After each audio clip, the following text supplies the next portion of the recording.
I want my baby back, baby back, baby back, baby back. I want my baby back, baby back, baby back, baby Chili's baby back ribs. With barbecue sauce. This is a hot dog is a sandwich. Ketchup is a smoothie. Yeah, I put ice in my cereal, so what? That makes no sense. A hot dog is a sandwich. A hot dog is a sandwich.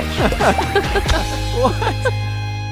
Welcome to our podcast, A Hot Dog is a Sandwich, the show we break down the world's biggest food debates. I'm your host, Josh Scherer. And I'm your host, Nicole Inayati. And we have a very special guest joining us today. Please welcome Michelin-starred chef, restaurateur, co-founder of Chain, an immersive dining experience that reimagines familiar chain restaurant favorites, Tim Hollingsworth. Welcome to the show.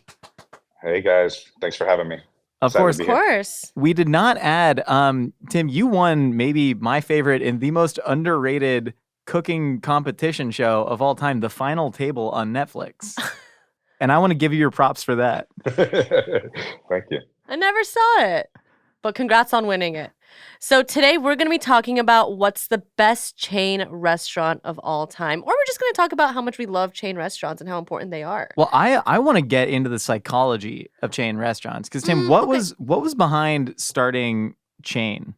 So Chain, originated from an idea that my partner BJ Novak had.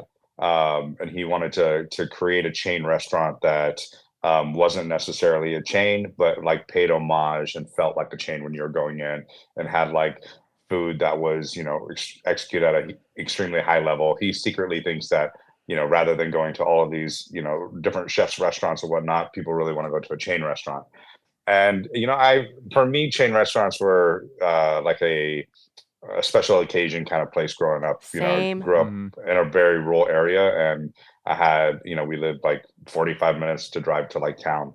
So it was like in the middle of kind of the national forest, to be honest with you. Wow. Up in near Lake Tahoe. And, so for us, my mom cooked the majority of my meals growing up. For us, going out to a restaurant was special occasion, and chain restaurants were typically the ones we went to. Interesting. What was the chain that you were most excited to go to on those special occasions? Because I think that tells a lot about someone. Yep.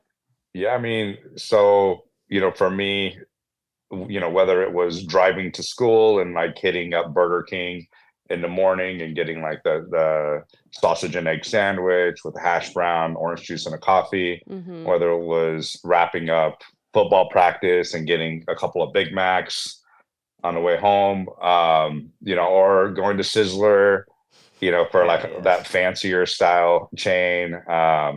Definitely hitting up like Wendy's, back when they had like the salad bar. I remember loving the salad bar at Wendy's. Getting those like sesame seeds, the ranch dressing, tomatoes. I mean, I think, for me, there's all of these different ones. One of my first dates was going to Outback Steakhouse. Oh, and, same. That's so still funny. Romantic. Yeah. Or going to Chili's, whenever I went down towards like Sacramento area and Folsom, I would stop in at Chili's, and that was like another fun place for us to go to. So, I feel like each one is like had its moments, had a special time, have created memories over there.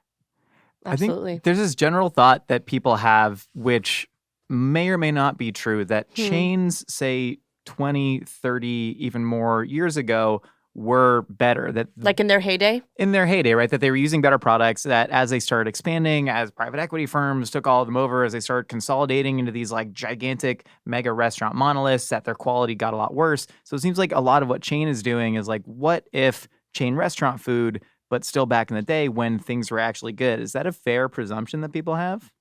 Yeah, I think so. I think, I think food as a whole, all of our ingredients that we eat, even going to the grocery store and picking out, different ingredients. You're getting ingredients that, aren't really seasonal. They come from all over the world.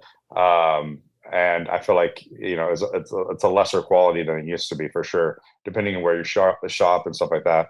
But I think, I think chain restaurants, the food back in the day, like for me, like creating these dishes, it's like, it's not even necessarily like going there and eating there. It's like creating it off the memory that I had growing up and eating it. Like we did Pizza Hut pizza, and that was one of our partners a while back.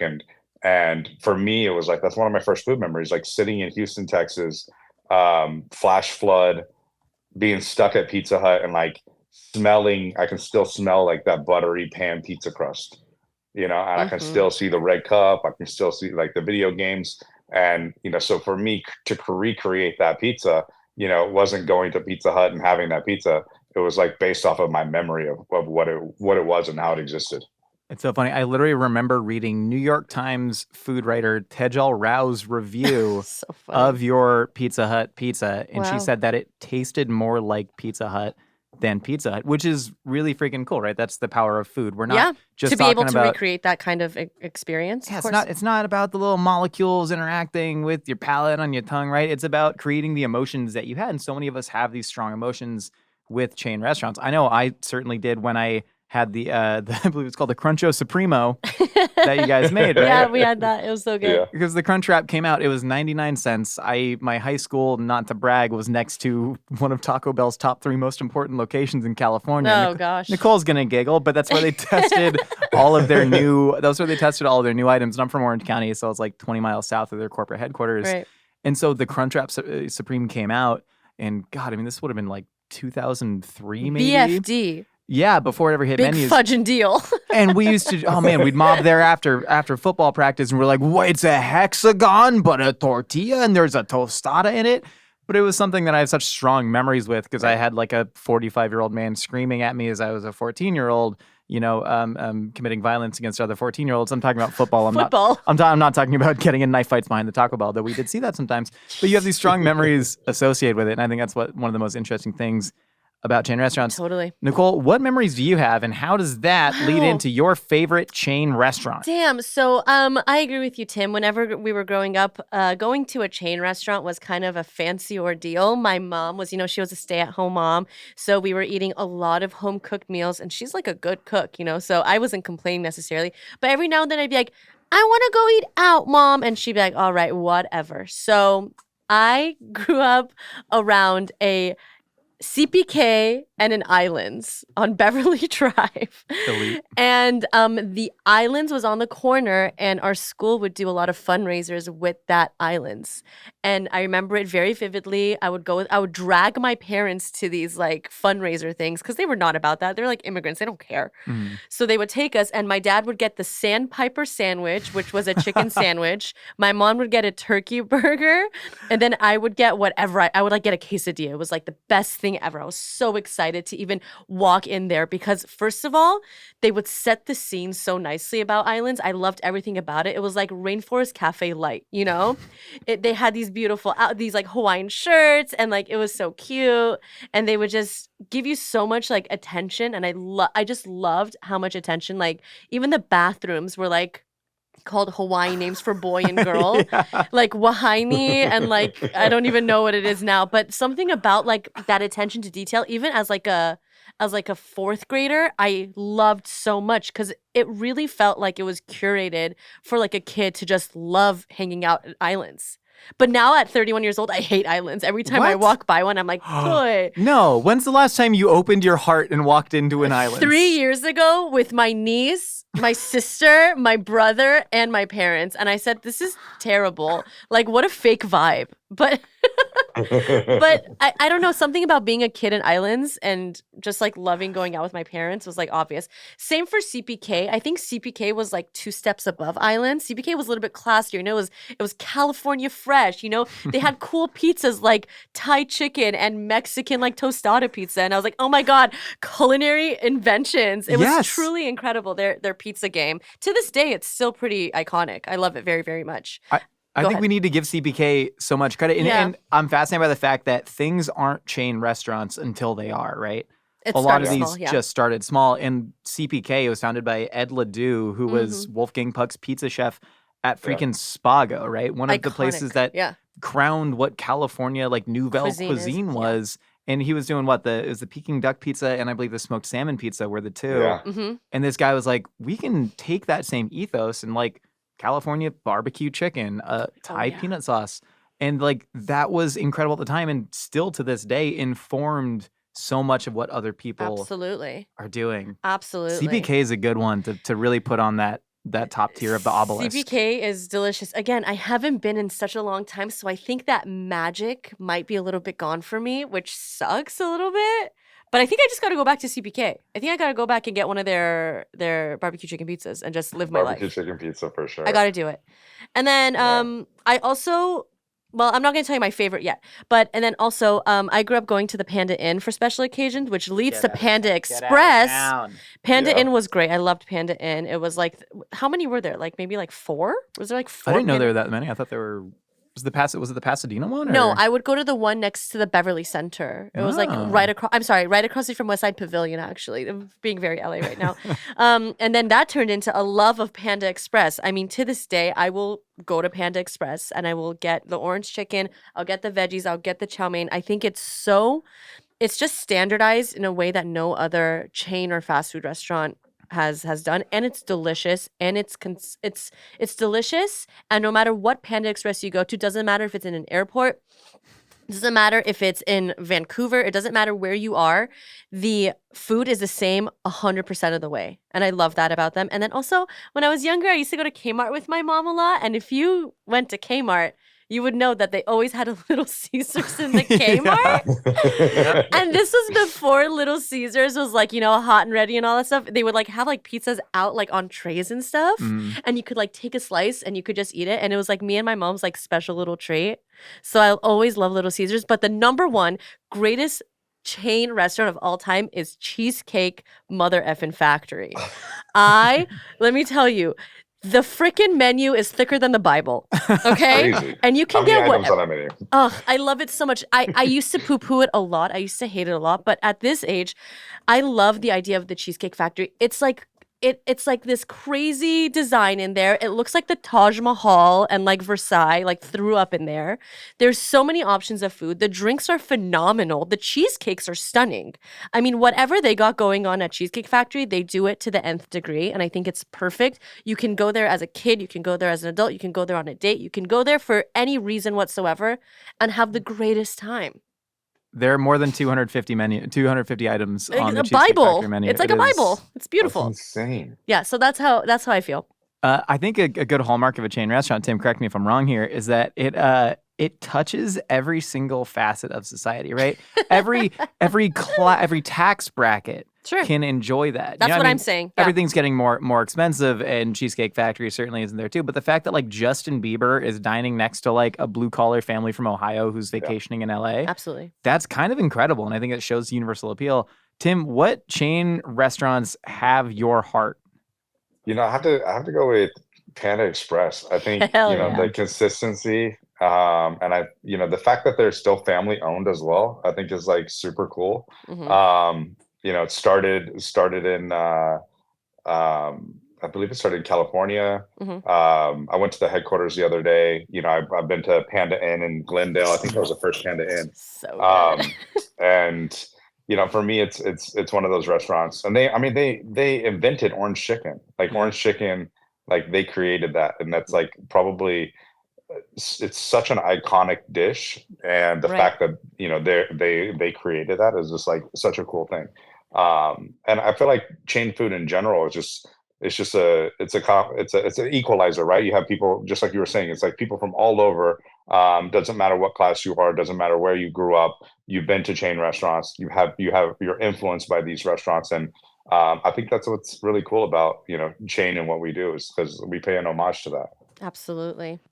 What about you, Josh? You got a favorite? Well, I think we're all big Panda heads here. Yeah, and you can't not be. The interesting thing about the consistency at Panda is that they're still like really wok firing a lot of their stuff. They cook their stuff hella fresh. Yeah, they're like actually, for what other chain fast food restaurant at that scale is like actually like oil blanching ginger and garlic fresh, like as they're making the dishes. That's nuts. Like so many fast food restaurants, right? It's about you're taking a preformed frozen burger patty, throwing it into a little steamer disc thing.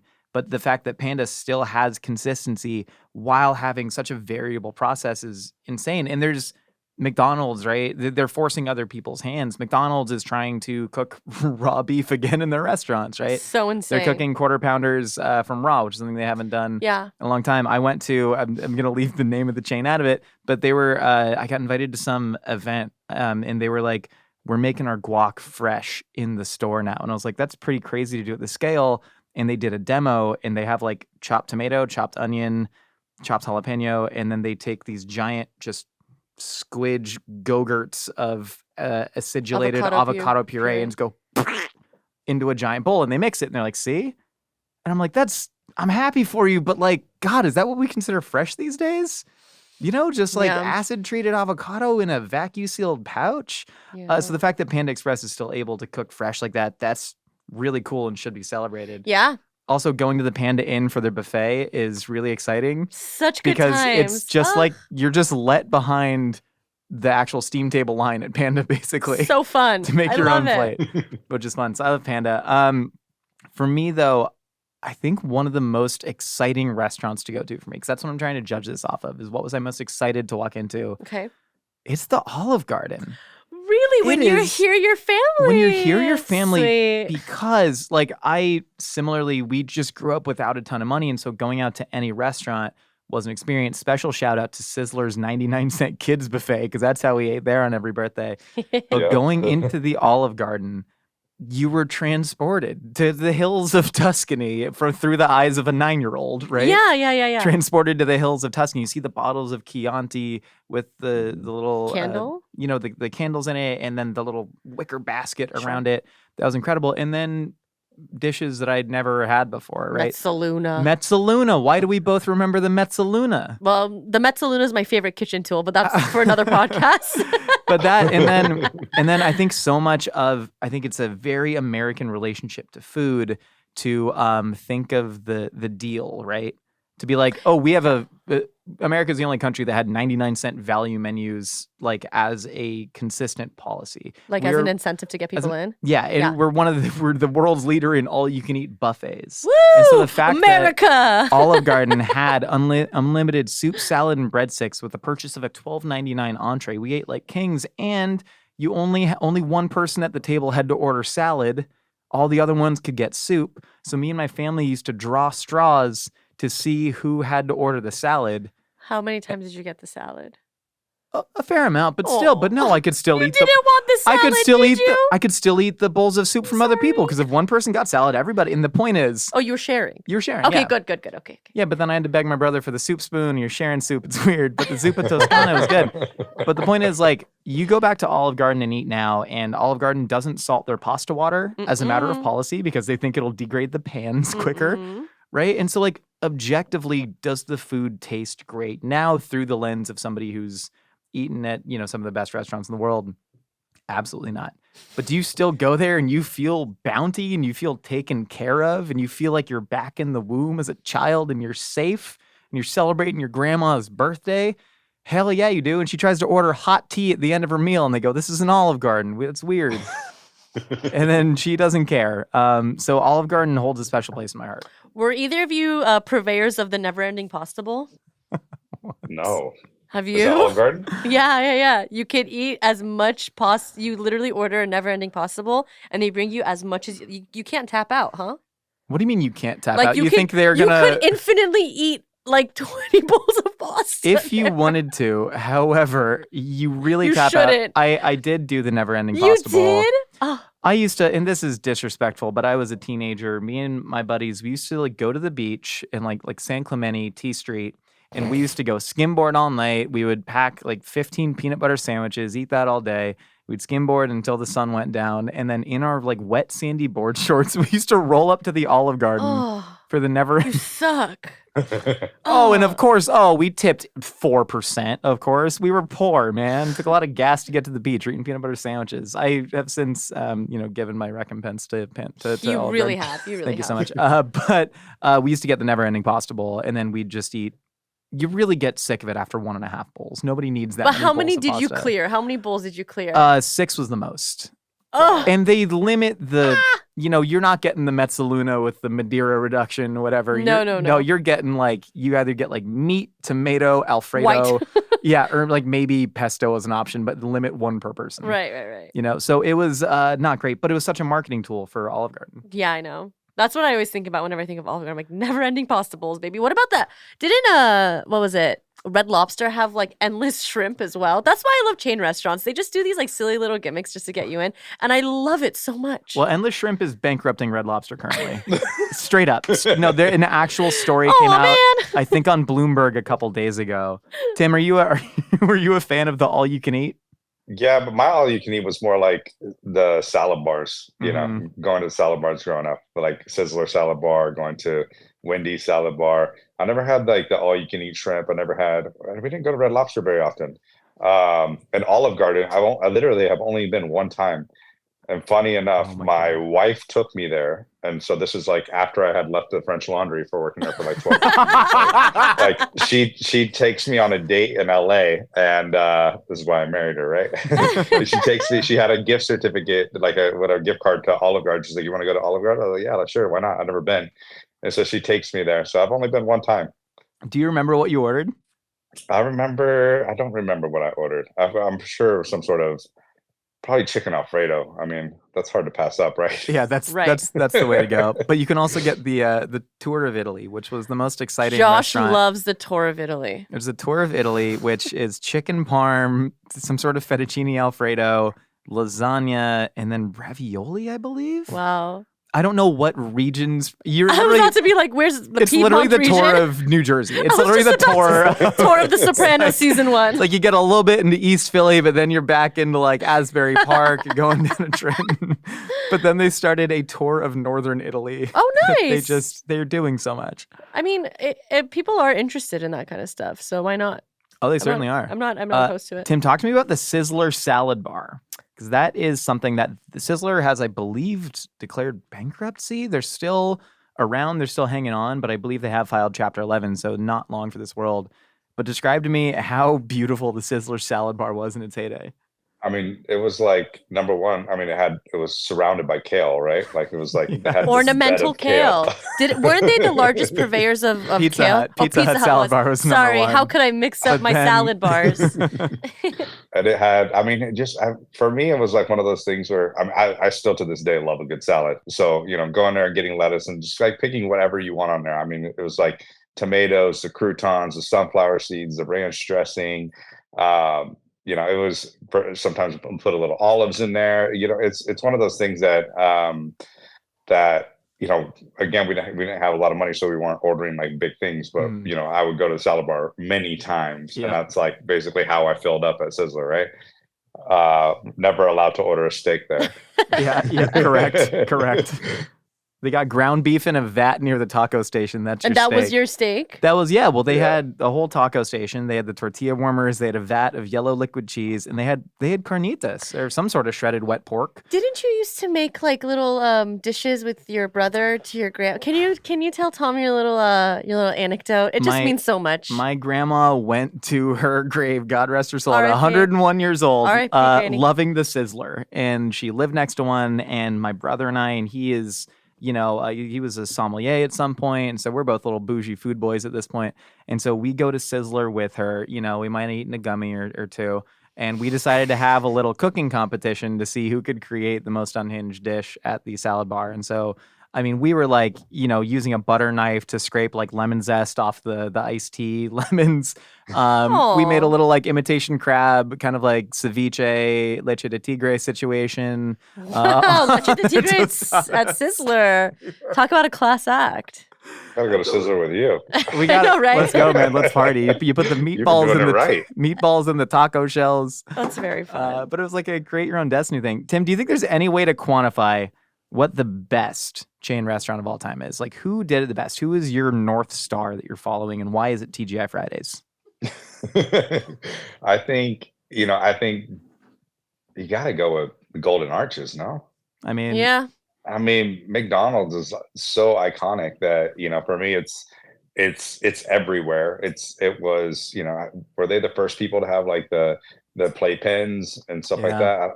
Oh yeah. I just remember going as a kid and being able to or the $5 for $1 hamburgers or something like that too. Oh my God, they did. I should go. Remember that? 10 for a dude. Yeah, It was yeah, on yeah. Saturdays and Sundays. It was 10 for $1 at some And point. filet- Yeah, we used to Fish go after Fridays? church, and I would like literally crush 5 By myself. We used to buy them and freeze them. We used to buy them and put them in our freezer. And when my dad was Wow. working late, we'd microwave them. Wow. Damn. How did they reheat? So glad you asked him. As a chef, you'll know that the wettest items are going to heat the quickest. So that means the one single pickle on the hamburger would be completely molten. So what you got to do is you got to take the frozen pickle out. Onions are fine. They dissolve. But you take the frozen pickle out, nuke it, and then you throw the frozen pickle in the latent heat from the hamburger will get your pickle back up to room temp. And then you put some Sweet Baby Ray's barbecue sauce on it. And barbecue sauce. I mean, McDonald's, yeah, it's tough to argue that they're not. Iconic, number one. Truly, they've done incredible work. They invented the business model too, and that's the business model that has powered a majority of chains. I think we're seeing that change up though now. Where like What do you mean? Chipotle, I think Chipotle's going through some weird years. But over the course of the last 20 years, they've had like the most impressive rise as far as the model goes, as far as adopting tech goes, right? Something like 60% of their orders are coming through Online an orders. app right now. Yeah. Chipotle did a really good job of like showing people all the food in front of them. They took what Subway did. Subway was super instrumental in that. Right. And being like, hey, look at our vaguely rusty iceberg lettuce. It's right in front of you now. And Chipotle was like, we can do that, but with better looking food. And so I think they would be in the contention, but I think they're sort of ready to pass the torch right now. You think so? Have you tried their brisket? No. I tried their brisket the other day. Pretty fire. How's it? It was really good. I mean, I don't know. When I think of Chipotle, I think they did something so unique. They made fast food kind of sexy in a weird way. I've never ever quantified fast food as being sexy, but the idea that I could choose my salsas and like I could get so much guac, I could get as much guac as I like. There's something about the way that they would swap it in front of you. It was intentional. Like with like I don't know, Subway was never. I don't know, Subway. You've been a bad burrito. Shut up. But like I don't know, Subway. I feel like people would just throw it on there without care. But I'm like the training facilities of Chipotle. I feel like before all the videotaping and the GoProing. But in the beginning, I feel like they put a lot of love and care whenever they would actually assemble it in the beginning. And it made you want to go there more and more. But now it's kind of disintegrated and they are just kind of like, not failing, but they don't necessarily care as much as they used to. You don't get the same vibe that you do. No. Tim, what do you think is next in the evolution of chain restaurants? Because we see like the arrival of ghost kitchens, for instance, right? That are making people even question what a restaurant is. It's no longer a place that you walk into. You know, Outback is putting their wings on ghost kitchen menus under completely separate labels. But what do you think is next in the evolution? Does it excite you? Does it frighten you? You know, I feel like they're all kind of gonna go back in time a little bit and try to like visit their origins and how they used to do things. I feel like you know they've sort of industrialized so much sometimes that I feel like, you know, they're looking back at like looking at their processes and of course streamlining things, but also thinking about how they can create more quality in what they do. Or at least that maybe that's just a hope, but I think that that's probably the next iteration of change. I mean, I feel like they have to acknowledge the fact that like there's so much love and nostalgia for these places that like we don't necessarily want them to evolve and create new dishes. You know, we want them, yes, that's part of the process, but we still want the things that, you know, that we grew up on. We still want, we want the items that maybe have left the menu and they come back, you know, those types of marketing moves for them, I think are key. Interesting. Nostalgia, baby. That's what it's all about. Down with all kings except King Lud. I'm a fast food Luddite, man. Go back in time. Start frying the fries in lard again. Taco Bell, you know, you don't gotta make chicken into tortillas anymore. You know, that can just live inside of them. Stop innovating. That's Reject modernity, embrace tradition. We're doing it.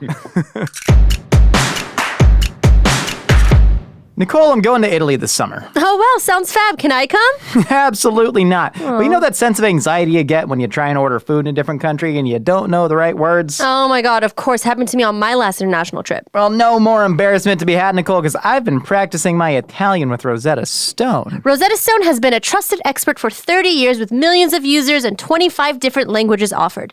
With Rosetta Stone, you get fast language acquisition, speech recognition, convenience, and all at an amazing value. That's right. You can get a lifetime membership with access to 25 languages like Spanish, Polish, Korean, and more for 50% off. You can learn anytime, anywhere. Learn on the go with the mobile app or at home at your desktop. Plus, you can work on your accent with Rosetta Stone's built-in True Accent feature, which gives you live feedback on your pronunciation. You really learn to speak, listen, and think in that language since there aren't any English translations. You'll be picking up a new language with words, then phrases, then sentences for better long-term retention. It's so immersive. So don't put off learning that language. There's no better time than right now to get started. A Hot Dog is a Sandwich listeners can get Rosetta Stone's lifetime membership for 50% off.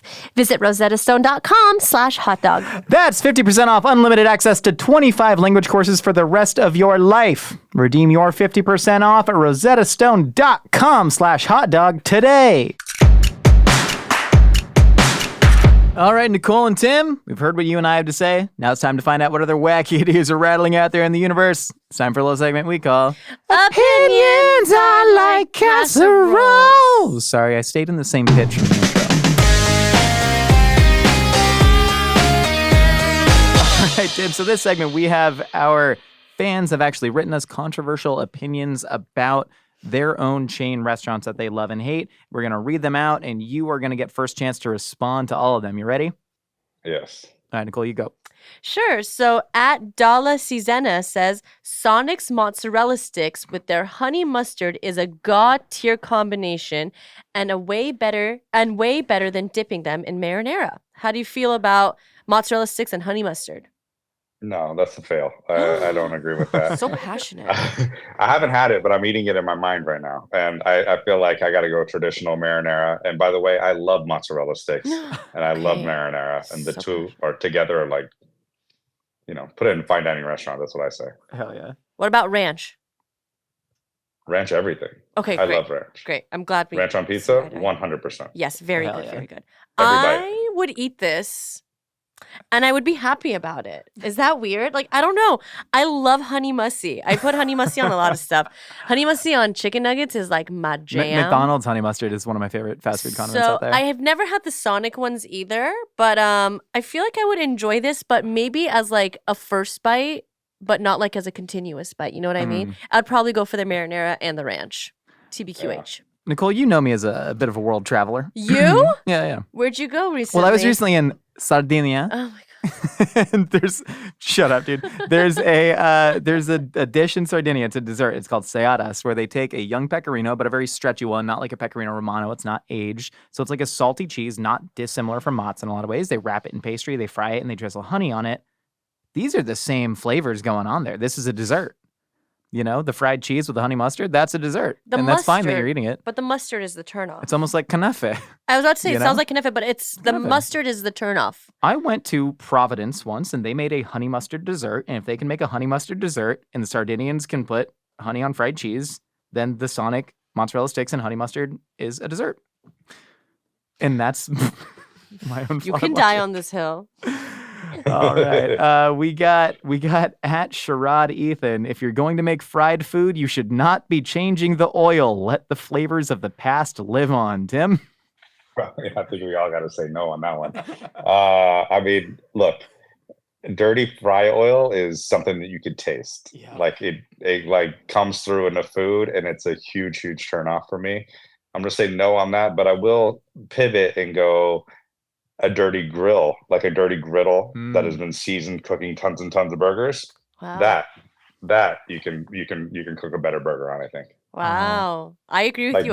Bill's Burgers in North Hollywood. Oh my gosh, I love Bill's Burgers. Yeah, I had it like 3 months ago after like a long hiatus. It was so good. OG, man. Oh Bill my lives God. on. He's like 95 years old now. Yeah, he's old. He's an old man, old griddle, great burgers. So good. Wow, I agree with you 1,000%. That's like the best take ever. Well done. Proud of you. The dirty fry oil thing, I can taste it. It's one of those things I that can taste it. I can smell it. I can taste it. Yeah. Well, in culinary school, we used to have to like empty out the grease trap. Yeah. Fun. That's a So fun. I can taste it. I can smell it. I can feel it. I am part of it.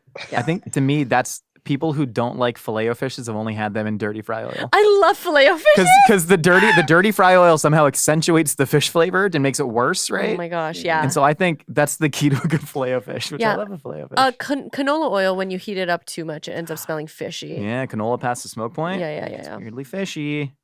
Sail into the 90s says, when you live out in the middle of nowhere like I do, the chains taste so much better. Sorry. Tim can relate. Yeah, you know what? There's sometimes you go to these chain restaurants and I feel like for me it's like on a road trip. And you're traveling, maybe my family lives up in Northern California, so I travel up there, drive up there all the time. And so, sometimes stopping into these small towns that, don't really have other restaurants and are far from everything. You might have like the best Taco Bell you've ever had. Yeah. And it's like the proportions are right, like the heat on it's correct. Whereas, maybe late night in LA, you're not going to get that same Taco Supreme or Nacho Bel Grande. So true. I remember I was in Bentonville, Arkansas for a business meeting. And me and the people I was like working with, they're like, okay, let's go to a restaurant. I'm like, oh my gosh, we're going to go somewhere cool in like Arkansas. Like I've never had food like from like the South before. And then we walked into Olive Garden. I'm like, all right, this is what it is. But I'd love to try like regional unique foods from like different like towns and whatever. But I understand this mentality because of the consistency and the QC that goes into chain restaurants. So I kind of agree a little bit. Fresno, California. I waited 45 minutes for a table at Texas Roadhouse. That was the greatest meal of my life. Oh my God. Greatest meal of my life. Texas Roadhouse is good. When you're smelling the yeast rolls for 45 minutes in the lobby. Texas Roadhouse is really good. It's very good. Big fan. We got a good one here. We got at Grufferstein. Chili's was only worth it when they had the original chicken crispers. Tim, are you aware of the change that Chili's made to the chicken crispers in 2021? What's the change? So they used to be a wet batter, and it's not like a tempura. It was like almost like a Gorton's frozen fish wet batter that the steam from the chicken would kind of leave it a little pancakey sometimes. In between the layer. In between the layer and the chicken, and then they would be utterly oil logged every single time. And they've since changed them to being a more like dry, wet, dry double dredge that's probably coming from a freezer. But the OG soggy, greasy, wet battered chicken crispers. I'm not a chicken crisper person. I'm a type of person that goes to a restaurant specifically for like whatever my order is. Like I get the same thing. If I go to Chili's right now, I'm gonna get chicken tortilla soup. I'm gonna get fajitas. I'm gonna get a big margarita, and like that's exactly what I'll get. I won't veer out and get something that I haven't had before necessarily. Might take a bite of like whoever I'm with, but I don't know. I haven't had either one of them.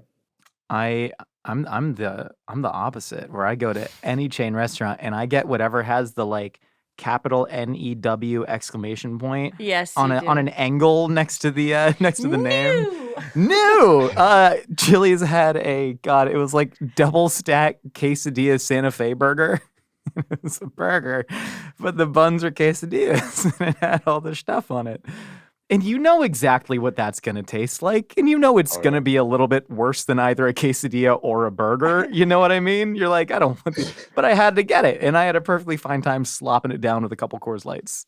I don't know. I've never been. Is this Chili's? Yeah, have you never been? I've only been to Chili's once before in my life, and I need to go again. I don't know. I went one time. I think I got their like chicken Santa Fe salad or something like that. They loved Santa Fe was a massive buzzword from like, I'm going to say 97 to 06. Right. Yeah. It was that like pepita cilantro dressing that everyone like had a hard on for. Bobby Flay was on every single Food Network show. The premier Mexican chef in America, El Bobby Flay. I never dabbled in Chili's, but we did recreate these. We work on a show called Last Meals on the Mythical Kitchen channel, and we did remake the OG chicken crispers, and they were good. They were pretty damn good. Not my cup of tea necessarily. I'd rather just eat like a Popeye's chicken tender.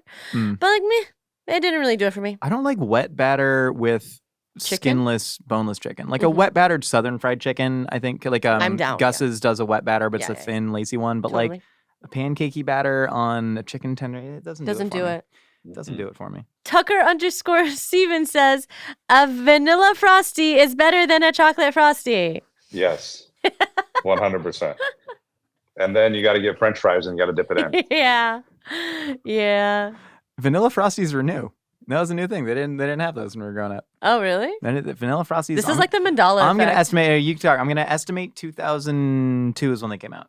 I love vanilla frosties. I think the vanilla lends to the frosty consistency. And of course, I agree with you regarding French fries and dipping them in.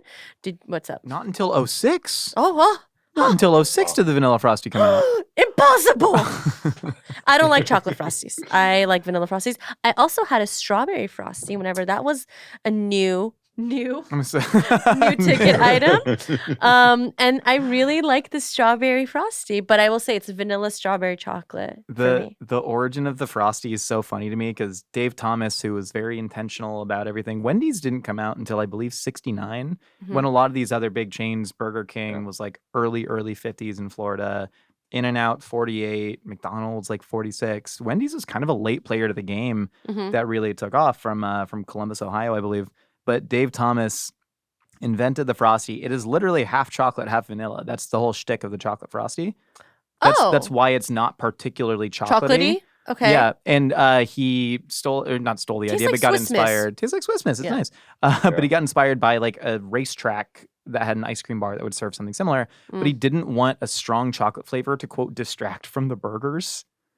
And so that was the whole origin of the Frosty. I think I understand a little bit. I guess I've never drank a chocolate. I guess I'm not a big chocolate shake guy. Well, whenever you there's eat a reason, I guess. burger, do you eat the burger and then drink the milkshake at the same time, like you would at Johnny Rockets? Would you? It's another chain. We didn't Would you realize that's a when good you chain, eat a though. burger, do you also drink your milkshake together? No, but No. I finished the burger and I finished my fries with the milkshake. Yeah, the milkshake is the dessert. It's not the Yeah. accompanying drink. The Diet Coke is the accompanying drink. the 68 ounces of Diet Coke. God, I like went to In-N-Out the other day and it had, just a half-hour wait inside for food. Some was high so school good. football game must have let Yeah. out, and it was just mad crowded. And I just sucked down just 3. You do 90% Diet Coke, 1 pump of root beer, 1 pump of Dr. Pepper, because then you get the aromas. Yeah, you don't get the taste of the aroma. Of all of the sarsaparilla root and all Again, the 23 flavors. Very intentional. Just sucked so down intentional. 3 of them. Oh my God. Oh, you'll change it up. Do a little Arnie Palmy. They got new Pink In-N-Out. lemonade? They have new white labeled lemonade for them, I believe. All right, we got time for one more. Let me find something. Here we go. Living in New Jersey, where there's a plethora of good pizza, there's still value on having a Papa John's, Pizza Hut, or Domino's. They serve 2 different purposes. I don't even think of them as the same food. I agree with that. I think that it's not a normal pizza, right? There's lots of different types of pizza, and I think that chain pizzas like a Domino's pizza, like a Pizza Hut pizza, like a Round Table pizza, all of those are like, they're kind of like Little Caesars. They're all like their own thing that you can get a craving for. It's not like, here in New York, I had a slice of pizza last night, and that's a New York pizza. It's a New York slice. That's its own thing. To me, it has nothing to do with like Domino's or Pizza Hut. And that's like, you could have them both in the same day, and that's not considered eating pizza. Yeah, it's taco. It's the same relationship with Taco Bell and Mexican food. I disagree with you very, very much. What? It's the same. It's the same genetic makeup. It's crust. It's tomato sauce. It's cheese. It is the same. It's tortilla. It's beef. It's salsa. Yes. You think correct. Taco Bell has anything soft in taco- common a soft with taco- a Sonora town? Do not giggle at me.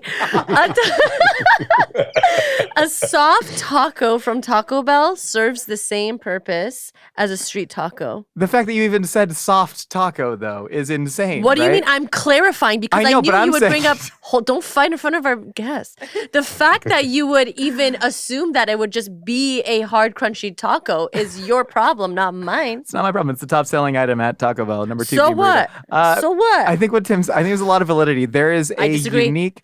It's like Subway's bread smells like a dentist office. Yeah. There are these sensory memories that correspond to chain restaurants.